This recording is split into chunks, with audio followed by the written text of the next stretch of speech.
Good morning, good afternoon, good evening. दोस्तों Kevin sir back from personal tutor standard 12th geography playlist आप लोग देख रहे हैं. चैप्टर है tertiary and quaternary activities. Topic है क्वाटरनरी एक्टिविटीज.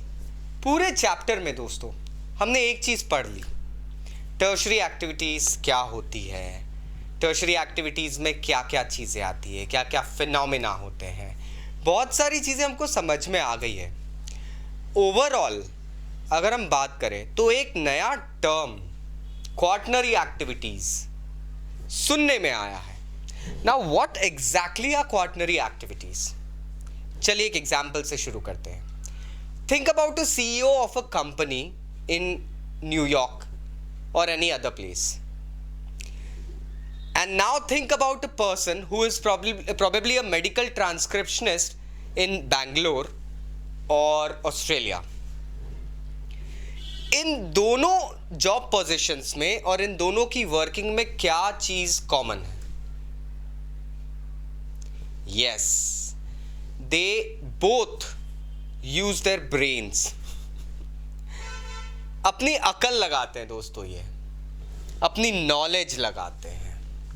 तो एक तरीके से हम ये कह सकते हैं कि quaternary activities is a sister concern. It is also part of service industry.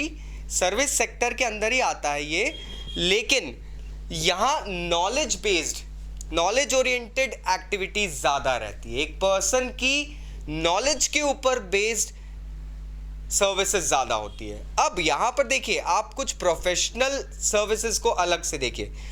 एक वकील जो होता है, एक लॉयर, वो लॉ की बुक से चीज़ें निकालता है. एक डॉक्टर, उसकी जो भी अंडरस्टैंडिंग होगी केस की, उसके बेसिस पे बुक्स को रीड करके ट्रीटमेंट करेगा.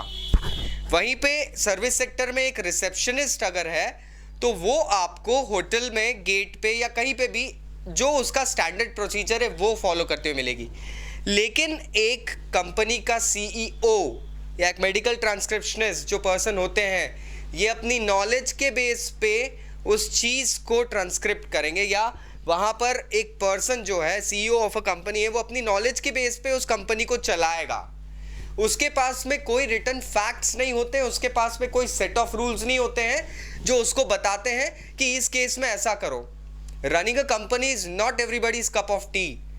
You need to behave and enact in every possible manner according to the situation. खैर घर घर में ही होता है. Now, अगर आप क्वाटरनरी एक्टिविटीज के बारे में जानना चाहते तो it is basically a content that has got collection, production and dissemination of information. कोई सी भी एक्टिविटीज जहां पे आप कुछ इंफॉर्मेशन कलेक्ट करते हैं, आप कुछ इंफॉर्मेशन या तो प्रोड्यूस करते हैं, कुछ ऐसी चीज बनाते हैं जिससे सामने वाले को कुछ पता चले, या आप कोई सी चीज बना के उसको डिसेमिनेट करते हैं, मतलब लोगों के बीच में फैलाते हैं, उनको बताते हैं, उनको ज्ञानी बनाते हैं. तो that is basically a part of quaternary activities. एक तरीके से ये एक एडवांस फॉर्म ही है सर्विसेज का, बट यहां पर एक सिंपल सा डिफरेंस है. यहाँ पे वो सर्विसेज जो होती है, they are inculcated with specialised knowledge of the person and certain improved technical skills. In fact मतलब यहाँ वो सेक्टर है जहाँ नॉर्मल सर्विस सेक्टर के अंदर सर्विसेज काफ़ी रिसर्च और डेवलपमेंट के बाद में प्रोवाइड की जाती है. फ़र्क ये होता है दोस्तों. सिंपल भाषा में, आप एक लेट्स से एक सिक्योरिटी एजेंसी चला रहे हैं, आपको स्टैंडर्ड प्रोसीजर दे दिया गया है, इस केस में ये होना चाहिए, इस केस में ये होना चाहिए, इनसे कांटेक्ट करिए. Simple, that is open and shut.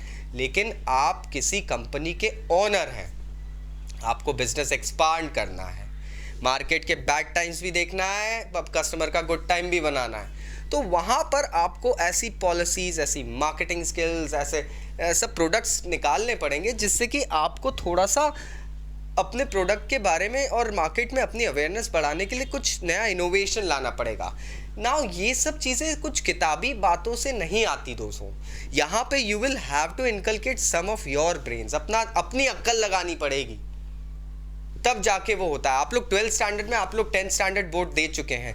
सिर्फ बुकिश मटेरियल की चीज़ें कॉपी करके लिख के आने से उतने स्कोर्स नहीं बनेंगे जितने अपने मेंटल लेवल से चीज़ों को और इलैबोरेट करके लिखेंगे। तो 95 प्लस वाले मेरे जितने स्टूडेंट्स हैं, trust me friends, they have the skills.